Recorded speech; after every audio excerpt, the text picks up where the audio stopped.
Hey, ¿qué onda? ¿Cómo están? Bienvenidos al curso de mezcla y masterización. Yo soy Oilbyte y en este episodio vamos a ver algo muy importante. Ya vimos los filtros y cómo los filtros componen a los ecualizadores. Diferentes tipos de ecualizadores, no lineal, fase lineal. También vimos los diferentes tipos, el gráfico, paramétrico, semiparamétrico. Muy bien, ahora, ¿cómo vamos a comenzar a aplicar esos ecualizadores? Primero, tengo aquí esto con lo que vamos a trabajar.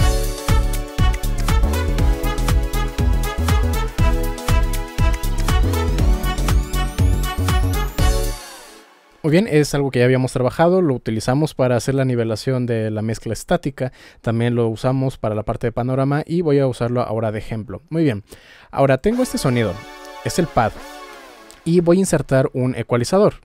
Principalmente, como les comenté, cuando estamos en el mundo de la producción musical, lo que más solemos utilizar es el paramétrico. Muy bien, hay muchos tipos de ecualizadores paramétricos y algunos como este te dan un análisis de cuáles son las frecuencias que están presentes en el sonido que tiene aquí el ecualizador activo. Pueden utilizar algunas otras herramientas de análisis, como aquí ya tengo este espectrómetro o este, ¿no? Cualquiera de los dos puede funcionarles. Vamos a basarnos en este, que es el que ya viene insertado dentro del mismo ecualizador, ¿ok? Entonces existen principalmente dos vertientes o dos maneras de aproximar la ecualización. Cuando nosotros vamos a ecualizar algo es porque queremos quitar algunas frecuencias que no nos interesan o queremos resaltar frecuencias que sí nos interesan, ¿ok? Entonces vamos a analizar este sonido. Y primero nosotros debemos de visualizar qué tipo de sonido es. Por eso es que les comentaba que tienen que revisar primero el curso de diseño de sonido, que está por aquí arriba a la derecha. Porque dependiendo del tipo de sonido es lo que nosotros le vamos a hacer. Este sonido es un pad, es algo que nos sirve para rellenar. Muy bien, entonces hay un rango de frecuencias bastante amplio. Podemos ver desde acá arriba, incluso presencia también en la parte de frecuencias altas. Muy bien, el primer enfoque se llama ecualización aditiva. Es decir, vamos a agregar, vamos a sumar, vamos a elevar el volumen de algunas frecuencias que nos interesen. Normalmente para esto vamos a utilizar un ecualizador o un filtro de campana, ¿ok? Y ¿qué es lo que solemos hacer? Esto pasa mucho cuando estamos recién aprendiendo a ecualizar. Es que queremos que el sonido tenga un color que nos guste o queremos resaltar unas frecuencias que nos guste, entonces hacemos esto. Ok, me gustó ese rango de frecuencias, quiero ahora más y hago esto. Ok, ¿qué es lo que está pasando cuando hacemos esto? Al momento de yo tomar dos filtros, en este caso de campana, y reforzar frecuencias que a mí me interesan, si se dan cuenta, en la parte de aquí abajo yo ya estoy alterando la relación que yo tenía, ¿ok? Porque pueden ver, antes el volumen llegaba aproximadamente aquí, digamos a menos 27, y en el momento en el que yo activo el ecualizador, podemos ver que ya subió el nivel y es perfectamente lógico, normal, porque yo lo que estoy haciendo es que aquí estoy subiendo y si nos fijamos en la parte de aquí arriba yo estoy agregando 7 decibeles a esa frecuencia en específico. O luego tomo este otro y estoy agregando aquí otros casi 8 decibeles a esta otra frecuencia en específico. Y como vimos, el filtro no es solamente una frecuencia, sino que también afecta a las que están alrededor. Entonces estas frecuencias que quedan intermedias y a los lados del punto de corte también están siendo elevadas y por lo tanto cambia el volumen que nosotros estamos percibiendo de este sonido. Muy bien, tenemos así el sonido dentro del contexto de la mezcla. Y luego con la ecualización. Ok, sube de volumen y lo percibimos un poco mejor, pero ¿por qué? Porque ya le cambiamos, es como si hubiera hecho algo como esto. Ok, le estoy subiendo el volumen al sonido. Entonces, ese es el problema con la ecualización que es aditiva. Normalmente la ecualización aditiva se utiliza de una forma creativa durante la fase del diseño de sonido. Cuando queremos alguna frecuencia específica que nos interesa, ya sea para distorsionarla, comprimirla o hacerle alguna otra cosa. Ahora, el otro enfoque es la ecualización sustractiva. Es decir, en lugar de que nosotros vayamos a subirle el volumen a las frecuencias que nos interesa, vamos a quitar quitarle volumen a las frecuencias que no nos interesan. Muy bien, en este caso, por ejemplo, este ecualizador tiene esta perilla o este deslizador que me permite desplazar toda la curva hacia arriba o hacia abajo. Entonces, ¿qué es lo que pasa? Si yo tomo esto y lo bajo hacia acá, pueden ver, esta línea son los 0 decibeles. Entonces, si yo lo bajo y lo pongo más o menos ahí, es exactamente la misma curva, estarán de acuerdo conmigo, ¿no? Tiene esas mismas ahí dos curvas, dos jorobas, pero estas son las que quedaron prácticamente en los 0 decibeles y lo demás está quedando por debajo. Muy bien, de esta manera yo estoy respetando más o menos el mismo nivel de volumen, pero le estoy quitando frecuencias que a mí no me interesan. Muy bien, ¿y qué es lo que pasa? Cuando mencioné en el episodio de estructura de ganancia, siempre que aplicamos algún proceso, entonces debemos de nivelar la ganancia para que siempre suene a un volumen similar como estaba antes del efecto y después del efecto. Aquí en el momento que estamos activando la ecualización, podemos ver que está en menos 30 y con la ecualización activa estaba en menos 27. Entonces yo puedo tener el derecho, por decirlo de alguna manera, de volver a subir un poquito todo el volumen, porque al momento de que le quité frecuencias que a mí no me interesaban, bajé el volumen en total de todo el sonido. Entonces podemos compensar de esa manera. ¿Okay? Son dos maneras, entonces ya sea que yo le quite algunas frecuencias y luego lo vuelvo a subir, o tal vez refuerzo algunas frecuencias pero luego tengo que bajar todo el sonido. Básicamente los dos caminos nos van llevando al mismo lugar, solo que pues son dos caminos diferentes. Ahora, ¿cuál conviene más uno que otro? ¿Cuándo conviene sumar? ¿Cuándo conviene restar? Normalmente cuando nosotros estamos sumando, no tenemos en cuenta esa parte de la estructura de ganancia. Entonces tengo este sonido y le subo unos cuantos decibeles. Y después, como ya resalta más, resulta que pues otro sonido queda enmascarado. Entonces a ese otro sonido le vuelvo a subir. Y luego, pues como ya le subí al pad y al piano, ahora resulta que el lead quedó abajo. Entonces le subimos al lead. Entonces vamos subiendo decibeles. Y es cuando nos empezamos a acabar el espacio que tenemos antes de llegar a los 0 decibeles. Dentro del maestro. Recuerden que nunca queremos llegar a los 0 decibeles porque es cuando ya comienza el clipping. Por eso es que es un poquito más saludable, ¿no? Si se quiere decir así, quitar las frecuencias que no nos sirven para dejar espacio a los otros sonidos. Porque también si pensamos de esta misma manera, ¿no? Que yo subo estas dos frecuencias, yo ya tengo todo lo que viene en el sonido original y aparte estoy resaltando más. Entonces ya le estoy quitando el espacio a otros sonidos. Y pasa lo que les digo, ¿no? Empezamos a subir y se vuelve un caos muy rápidamente. Ahora, algunos tips adicionales. Ya sea que ustedes decidan subir algún rango de frecuencias o quitar uno en específico, debemos de seguir normalmente estas dos normativas. Si vamos a resaltar alguna frecuencia que a nosotros nos interese, normalmente va a ser una curva ancha, ¿ok? Algo como esto. ¿Por qué? Porque de esa manera suena más natural, suena más transparente.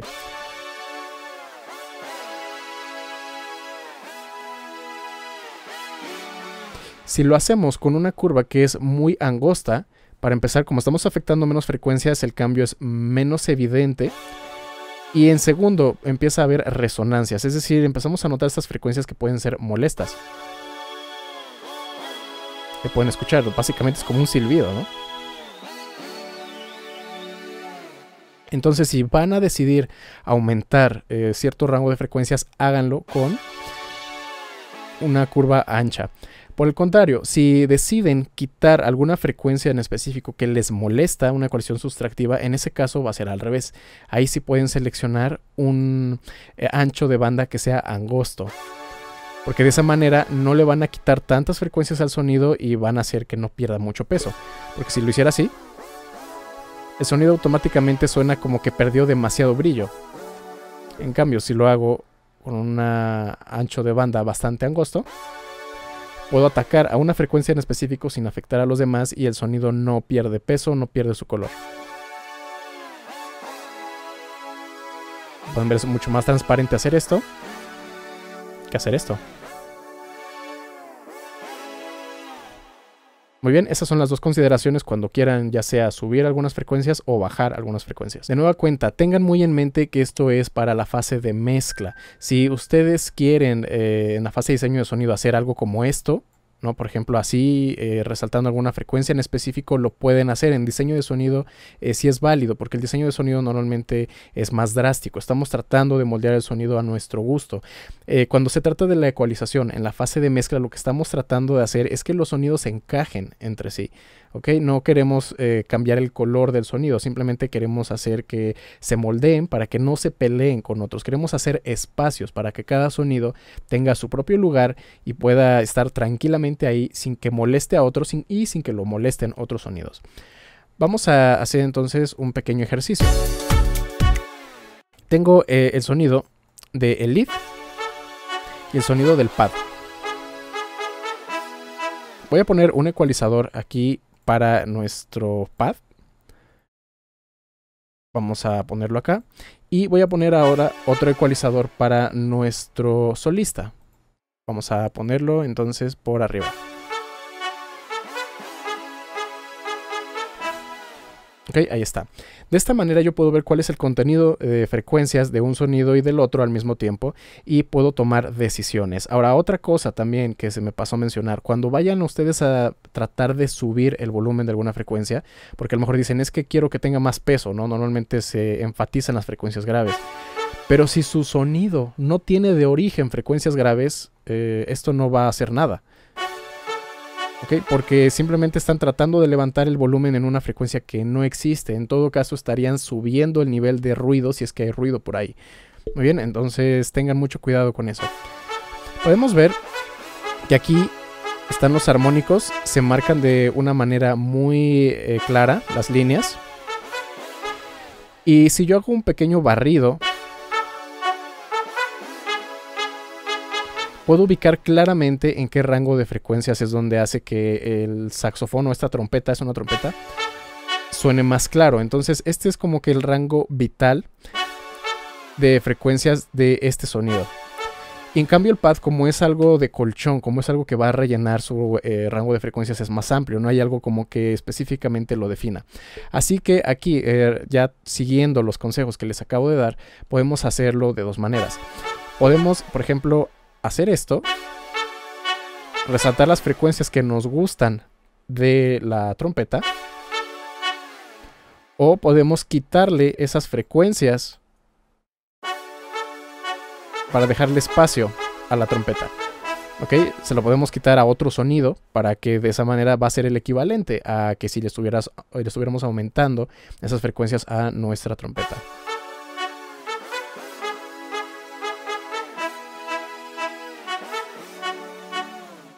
¿Ok? Y esa es una manera de hacerlo. Otra forma son unas técnicas adicionales que vamos a ver de ecualización en los futuros episodios. Pero normalmente esto es lo que vamos a comenzar a hacer cuando vamos a encajar los sonidos. Una manera también que es bastante, o más bien una ecualización que es complicada, es cuando estamos hablando ya de sonidos que en verdad están muy cerca en frecuencias y que además son vitales. ¿Dónde normalmente pasa esto? En el kick y en el bajo. El kick y el bajo son de dos elementos que, como ya les dije, son pilares en nuestra mezcla. Tenemos ahí el kick y tenemos el bajo. El kick, el bajo y el lead son los pilares, pero el kick y el bajo están compartiendo frecuencias muy cercanas. Si, por ejemplo, aquí pongo este ecualizador, ahí está, estamos analizando el bajo, vamos a dejarlo al frente, y luego vamos a poner un ecualizador en la capa grave del kick. Muy bien. Y vamos a darnos cuenta que el contenido de frecuencias, el del kick es un sonido que se repite. Por lo tanto, siempre va a tener aquí un rango de frecuencias muy definido en el cual está su base. Muy bien. Es este de acá. Y en el caso del bajo, como es algo melódico, normalmente está saltando entre unas cuantas notas. Entonces a veces puede que tenga contenido en el mismo rango de frecuencias que el kick. A veces está más abajo, a veces más arriba. Puede estar variando mucho el bajo. Normalmente aquí cuando les queremos hacer espacio, entonces debemos de elegir cuál de los dos elementos es más importante para nosotros. Normalmente el kick va a ser más importante que el bajo. En cuanto a que si suenan los dos al mismo tiempo, el kick va a tener prioridad. Entonces aquí lo que podemos hacer es tomar una de las bandas del ecualizador y donde el kick golpea normalmente, vamos a poner aquí uno de estos para analizarlo. Estamos alrededor de unos 50 Hz. En ese caso, esos 50 Hz se los vamos a restar al sonido del bajo. Y no va a ser algo tampoco muy exagerado. Vamos a colocarlo ahí en 50 Hz. Vamos a bajar. Y reducimos el ancho del banda. Voy a hacerlo exagerado.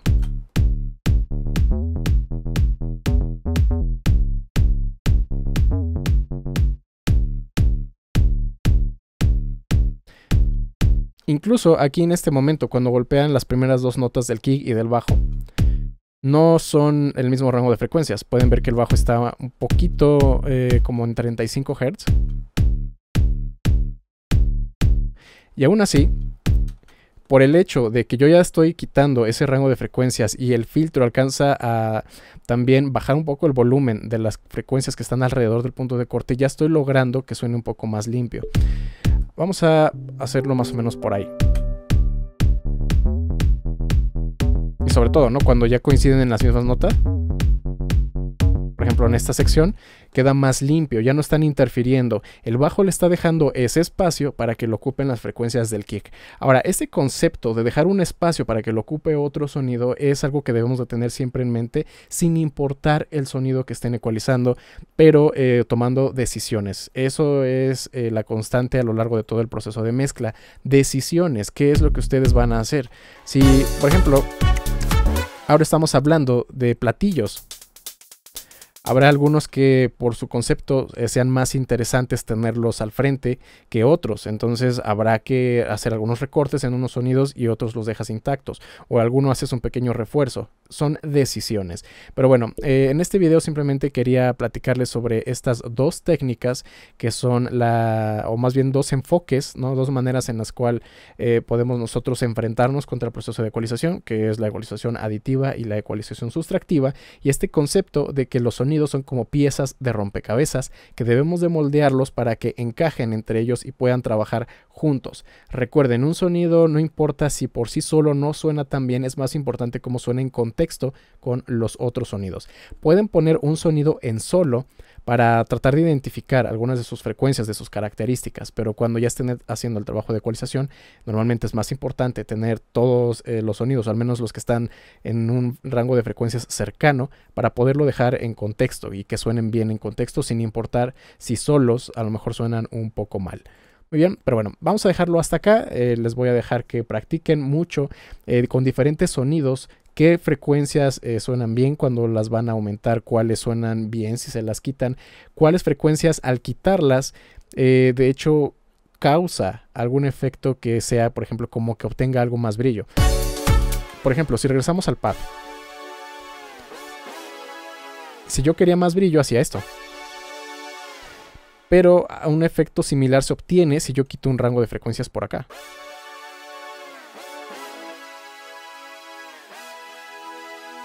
¿Okay? Y hay algunas frecuencias que tienen más peso, hay otras frecuencias que tienen aire, hay otras frecuencias que suenan más como sólidas, no sé, depende mucho, ¿no? Cada quien cómo le quiera asignar palabras, porque a final de cuentas es difícil describir lo que estamos escuchando, no importa. Aquí lo realmente interesante es que hagan los ejercicios, escuchen cómo suenen, ustedes asignen en las palabras que quieran, pero alcancen a distinguir, ¿no?